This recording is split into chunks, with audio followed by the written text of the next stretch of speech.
नमस्कार, स्वागत है आप सबका। आज हम जानेंगे सिंधु जल संधि के बारे में, उसका इतिहास और वो क्या है इसके बारे में।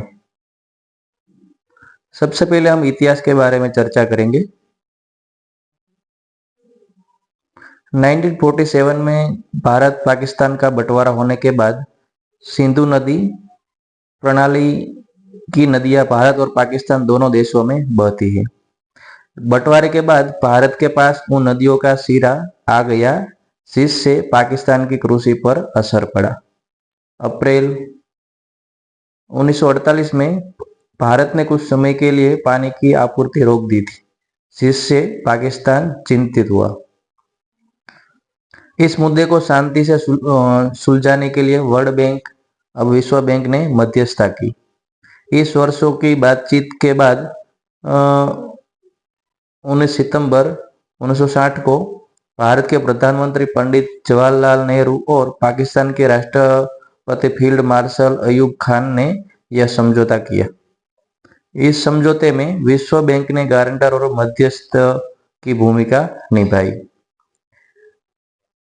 सिंधु नदी प्रणाली में मुख्यत्व 6 नदियां हैं, जिसमें सिंधु, झेलम, चेनाब, रावी, बियास और सतलुज शामिल है।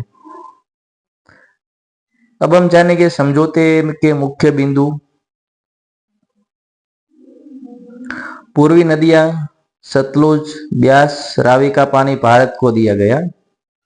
पश्चिमी नदियां जिसमें सिंधु, झेलम और चेनाब का नियंत्रण पाकिस्तान को दिया गया। भारत को पश्चिमी नदियों का सीमित उपयोग जैसे घरेलू उपयोग, सिंचाई और जल विद्युत उत्पादन करने की अनुमति है, लेकिन वह इसका बहाव नहीं रोक सकता। इसका महत्व, हम इस समझौता का महत्व समझेंगे क्या है। यह समझौता भारत पाकिस्तान संबंधों में सबसे स्थायी समझौता में से एक माना जाता है।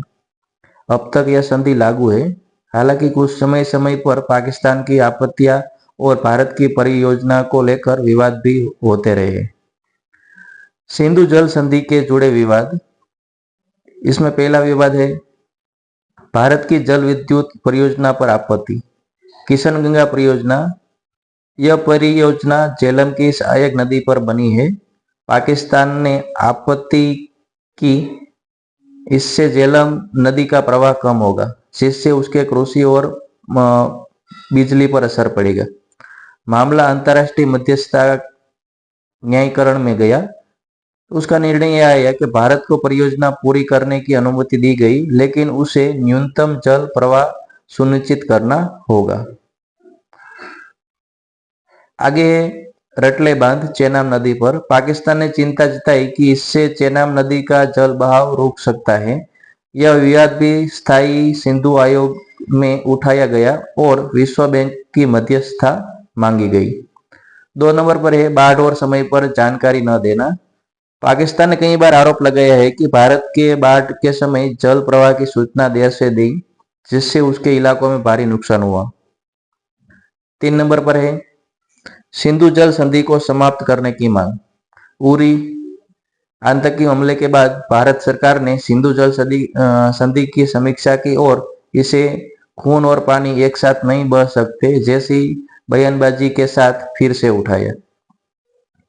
कुछ नेताओं और विशेषज्ञों के इसे खत्म करने या दबाव के रूप में इस्तेमाल करने की मांग की। हालांकि भारत ने अब तक इसे औपचारिक रूप से रद्द नहीं किया, क्योंकि यह एक अंतर्राष्ट्रीय संधि है और इसका उल्लंघन भारत की वैश्विक छवि को नुकसान पहुंचा सकता है। 4 नंबर पर है 2023 में भारत ने संधि में संशोधन की मांग की। भारत ने विश्व बैंक को पत्र लिखकर संधि में कुछ बदलाव की मांग की, जैसे कि विवादों को सुलझाने की प्रक्रिया को सरल और एक तरफा शिकायतों को रोकना। यह कदम पाकिस्तान की बार बार आपत्तियों में के जवाब में था, जिन्हें भारत राजनीतिक हथकंडा मानता है। निष्कर्ष, सिंधु जल संधि अब तक एक मजबूत समझौता रहा है, लेकिन पानी को लेकर बढ़ते तनाव, राजनीतिक संबंधों में उतार चढ़ाव और जलवायु परिवर्तन के कारण विवाद बढ़ते जा रहे हैं। और हम सब जानते हैं कि पहलगाम हमले के बाद भारत ने सिंधु नदी का जो समझौता है उसका जल से रोक दिया है। इसकी असर पाकिस्तान पे पड़ा है।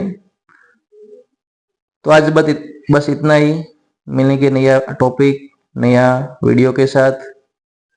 तब तक जय हिंद जय भारत।